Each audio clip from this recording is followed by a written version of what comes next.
Lorsque le routage sera complété, on devra bien entendu procéder à l'édition de certains éléments de notre plaquette. Dans ce cas-ci, on voudra toucher aux éléments de référence, on voudra aussi modifier certaines pastilles. Bref, on voudra vérifier et corriger l'ensemble de la plaquette pour qu'elle soit fonctionnelle. Alors ici, je vais donner quelques trucs pour réussir à bien sélectionner les éléments que l'on souhaite éditer. Dans un premier temps, la fenêtre Propriétés vous permettra de sélectionner selon un filtre. Donc, il vous sera possible de choisir les éléments sur lesquels vous voulez travailler.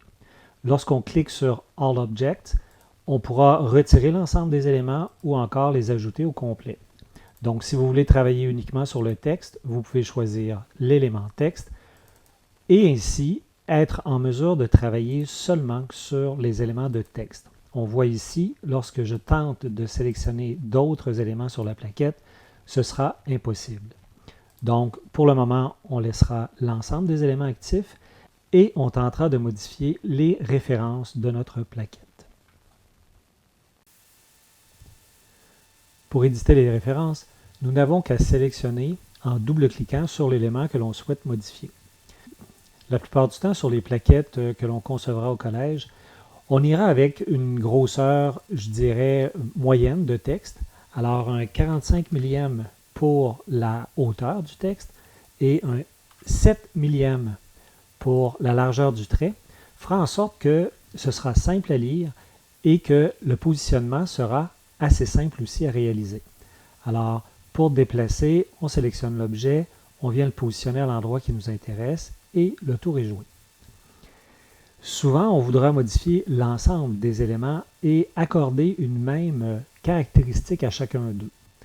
Il existe un autre truc qui est très intéressant. Cet autre truc, c'est le Find Similar Object. Donc, pour y accéder, menu contextuel, soit le bouton de droite de votre souris, on appuie sur Find Similar Object et une fenêtre composée de l'ensemble des caractéristiques de notre élément apparaît. Dans ce cas-ci, on voudra éditer les éléments qui ont une grosseur, c'est-à-dire une hauteur de 60 millièmes et une largeur de texte de 10 millièmes. Donc, pour sélectionner ces éléments et uniquement ceux-ci, on viendra appliquer une règle qui dira que la même, donc same valeur, sera appliquée pour choisir les éléments de notre plaquette. Si j'appuie sur Apply, on réalise que ces éléments sont tous choisis. Je pourrais donc appuyer sur OK et venir modifier non pas un, mais l'ensemble des éléments en même temps. Alors on le voit, tous les éléments de référence ont maintenant la même hauteur et la même largeur de trait. On voudra positionner les références à un endroit approprié sur la plaquette. Donc, on l'a vu précédemment, pour le faire, on fait simplement cliquer ou choisir, sélectionner l'élément à déplacer et on le positionne comme ça au bon endroit sur la plaquette. Alors, on fait attention. On voit ici que ma sélection est allée sur le chemin alors que je voulais sélectionner la référence. Donc, qu'est-ce que je peux faire? Je peux passer ici à mon filtre et demander à ce que ce soit uniquement le texte qui soit déplacé.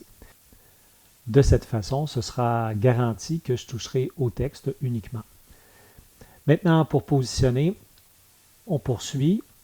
On se rend compte ici qu'on est un peu trop proche d'une autre pièce, donc notre grille ne permet pas le positionnement au bon endroit. Alors, qu'est-ce que je fais?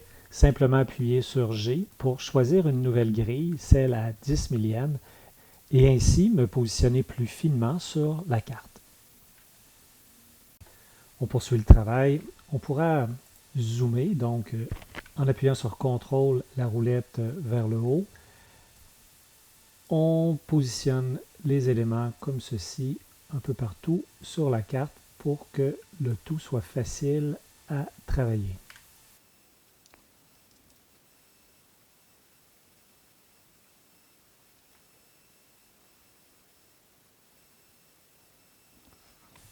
Et on viendra éliminer un élément qui n'a pas beaucoup d'importance sur la carte, donc le MTH1.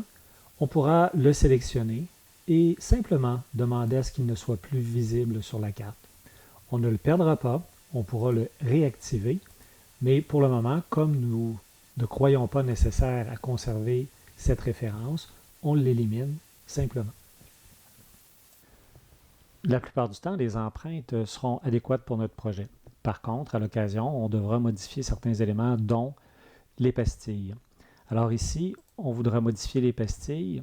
Donc, la pastille 1 devra être rectangulaire et les autres pastilles 2 à 8 devront être ovales. Commençons par la première pastille. On la veut rectangulaire, on la sélectionne, on appuie sur Simple ici et on peut venir modifier la largeur et la hauteur pour 100 millièmes par 50 millièmes. Donc, lorsque c'est fait, on conserve le trou de la même dimension ou on le modifie, c'est selon les besoins. Alors, on remarque que le trou est situé juste en haut ici. On pourra le mettre à 38 millièmes et ainsi passer aux autres pastilles. Comme plusieurs pastilles similaires sont à modifier, on fera la sélection d'une des pastilles et on utilisera la fameuse touche Find Similar Object. Alors ici, on voudra l'ensemble des pastilles qui sont de référence U1 et on voudra aussi l'ensemble des trous donc à 34 millièmes, ce qui exclura notre pastille numéro 1. Si on applique, on remarque ici que l'ensemble des 7 dernières pastilles sont sélectionnées. Il ne nous reste qu'à changer la dimension de la pastille. Alors, la grosseur du trou, on demande 38.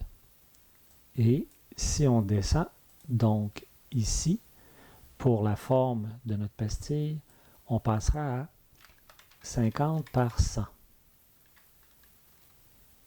Voilà, la modification des pastilles est faite. On remarque ici plusieurs traits ou plusieurs chemins de notre plaquette se voient modifiés légèrement. Pourquoi? Simplement parce que le Design Rule Check de notre plaquette est actif et il remarque ici que les chemins et les pastilles sont beaucoup trop rapprochés. Donc, on devra porter correction à cet élément.